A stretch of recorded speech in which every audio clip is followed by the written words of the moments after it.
श्रीपादराजम शरणं प्रपत्ये।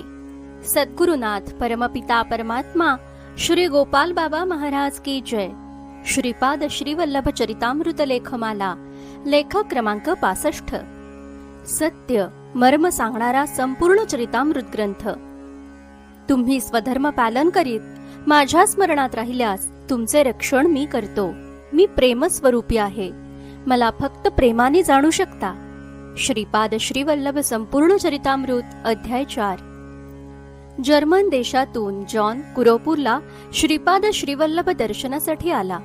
त्यावेळी John German भाषेत श्रीपादांशी संवाद साधत होता, तर श्रीपाद तेलुगूत त्याला ज्ञानोपदेश करत होते व दोघांचंही बोलणं एकमेकांना समजत होते। त्यावेळी इतर उपस्थितांना आश्चर्यचकित पाहून श्रीपाद वरील बोलले। श्रीपादांनी त्यांना प्राप्त कसं करून घ्यायचं याचा वरवर सर्वात सोपा दिसणारा पण टिकून राहायला सर्वात अवघड मार्ग श्रीपाद सांगत आहेत। श्रीपाद सरळ सरळ हाताला कसे लागतील? सद्गुरुनाथ परमपिता परमात्मा श्री गोपाल बाबा महाराज पिठापूर यांच्या सानिध्यात हे जाणवत होते।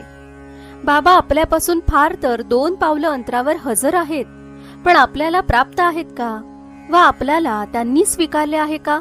हाच श्रीपादांचा अवधूती भूलभुलैया। माणूस इथेच भूलतो। त्यांच्या सानिध्यात क्षणोक्षणी पावलोपावली सत्व परीक्षा कसली तर भावाची। आत भाव कसा लागलाय? तो खालीवर होतो का? इकडं तिकडं झुकतोय का? पळू पळू करतोय का? बाकी दुसरं चीज, कपडा, वस्तू, पैसा काही नको, पाहिजे फक्त भाव, प्रेम। श्रीपाद जे बोलले तेच बाबांच्या नजरेत दिसायचं। अरे, हे तर फक्त आणि फक्त प्रेम स्वरूप आहेत। शब्दांची भाषा नसायची, टुळटुळू वाट पाहणाऱ्या डोळ्यांची भाषा असायची। आज 24 मे, चित्रा नक्षत्र, प्रदोष। बरोबर आजपासून 11 वर्ष मागे तीच तिथी, तेच चित्रा नक्षत्र, 24 मे 2010 या रोजी पहिल्यांदा सशरीर बाबांना पाहिलं। बाबा श्रीपादांच्या पालखी शेजारी गादीवर दिवसभर पहुडलेले। संध्याकाळी थोडी हिम्मत केली, श्रीरामला म्हटलं, मी देऊ का बाबांना सिगारेट? त्यानंही भीतभीतच पेटलेली सिगारेट माझ्या हातात दिली। मी थरथरत्या हाताने बाबांना एक झुरका दिला आणि बाबांनी माझ्या समोर बोटं फाकवून त्यांच्या हाताचा पंजा पसरला। श्रीरामने मला खूण केली की सिगारेट बाबांच्या बोटात द्या। मग बाबांनी स्वतःच झुरका घेत घेत माझ्याकडे पाहायला सुरुवात केली। ती नजर, ते जगावेगळे डोळे मी कधीच विसरू शकत नाही।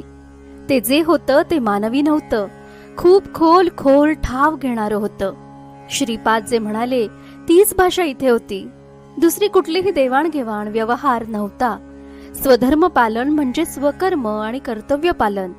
इथं धर्माचा, जातीचा, देशाचा, भाषेचा, राज्याचा कोणताही अटकाव नव्हता। प्रेमाचा पासपोर्ट, प्रेमाचा व्हिसा, प्रेमाचा प्रवास आणि प्रेमाच्याच ठिकाणी पोहोचणं होतं। हिराचंद गोपालचंद कोठारे। दिगंबरा दिगंबरा श्रीपाद वल्लभ दिगंबरा।